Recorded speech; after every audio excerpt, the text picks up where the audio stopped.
I made a life-size video game sword out of Lego, and here's the reason why. I think I'm speaking for a very large majority here when I say video games are awesome and an extremely versatile form of media. You have your pew-pew shooty games, your pow-pow fighting games, and your vroom-vroom driving games. Just a whole ton of games. For me, though, I love the good old strategy game, particularly Fire Emblem. I wouldn't say I'm like a die-hard Uber fan, but I do enjoy and adore these games. And recently I've been playing Fire Emblem Engage, which features a whole ton of legacy characters from past games. And one character in particular that I absolutely dig is Lucina from Fire Emblem Awakening. She's a time-traveling princess that absolutely slays. But what is just as iconic as her character is her sword, the Parallel Falchion. Both her and her dad, Chrom, wield the sword. Except hers is from an alternate timeline. There's a whole thing about it. So ever since I played Fire Emblem Awakening, I wanted to get a replica of the sword. But after a quick Google and failing to find anything that looked both realistic and that fell into a subjectively reasonable budget, I thought to myself, wait a minute, what if I just made the sword out of Lego? It was both an amazing and absolutely terrifying idea. Look, Bricker Builds made the Master Sword out of Lego. I held it too. How hard could it be? Yeah, not gonna lie, it was super difficult.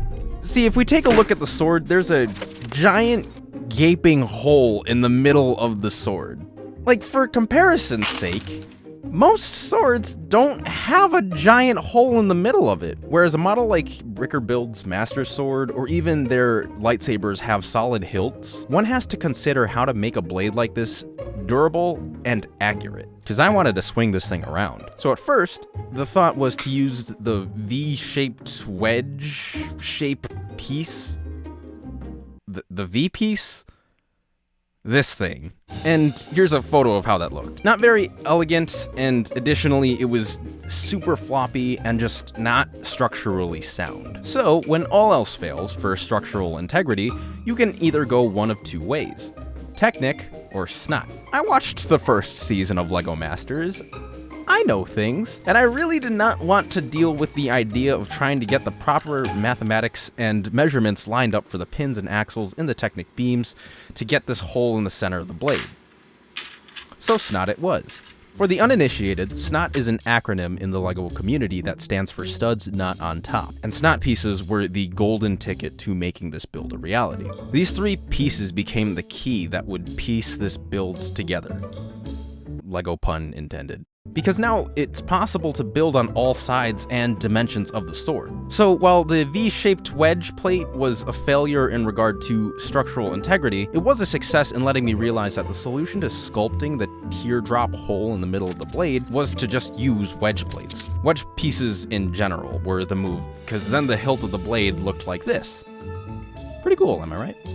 Eventually, I got the shape of the sword done, and it looked so solid. The hardest part was then figuring out how to attach the blade to the hilt. So before I get into how I attached the two pieces together, all credit for the blade design goes to Bricker Builds. More specifically, Dave Holder, who designs their models, because the whole blade section of the sword was lifted from the Master Sword model. Instead of the 2x4 tiles, though, I just used the modified 2x2 tiles so that I could get the pearl gold plating on the blade. Give credit where credit is due and cite your work. So back to the hilt. Trying to hold the blade against the hilt, my brain went into overdrive, just trying to figure out how to make this work. The solution I came up with? Just use Snot techniques and a lot of plates. Honestly, that was pretty much the thought process used for the entirety of this build. I don't even know how to describe what I did, so I'll just let the B-roll show you.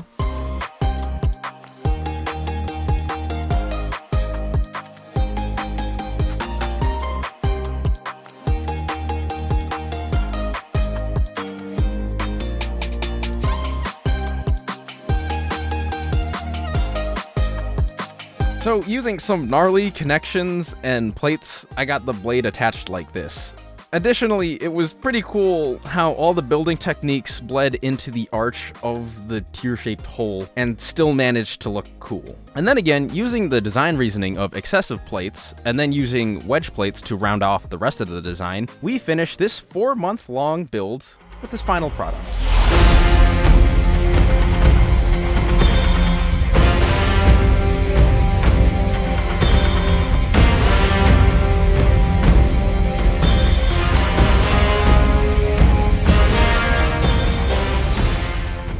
Honestly, I'm super proud of the end result. It looks really cool, and I was able to combine both my hobby of LEGO and my passion and love, if you will, for the game of Fire Emblem and make this come to life. And in the process, I got to see what I'm capable of building. I really think at the end of the day, I created a model almost parallel to Bricker Build's swords and lightsabers. Granted, the blade piece was definitely from them, so again, massive credit to Bricker Build. But I think back to the start of this channel, and a lot of the things I make and a lot of the videos that I'm making, I guess are trying to pay tribute to the younger version of myself. You know, if 6-year-old me could look at the stuff I'm making now, I think 6-year-old me would think I'm pretty cool. So make something that you can be proud of. That sounds super cheesy. Anyways, I hope you enjoyed this video. Like and subscribe, and Bricker Builds, if you're watching this, hire me.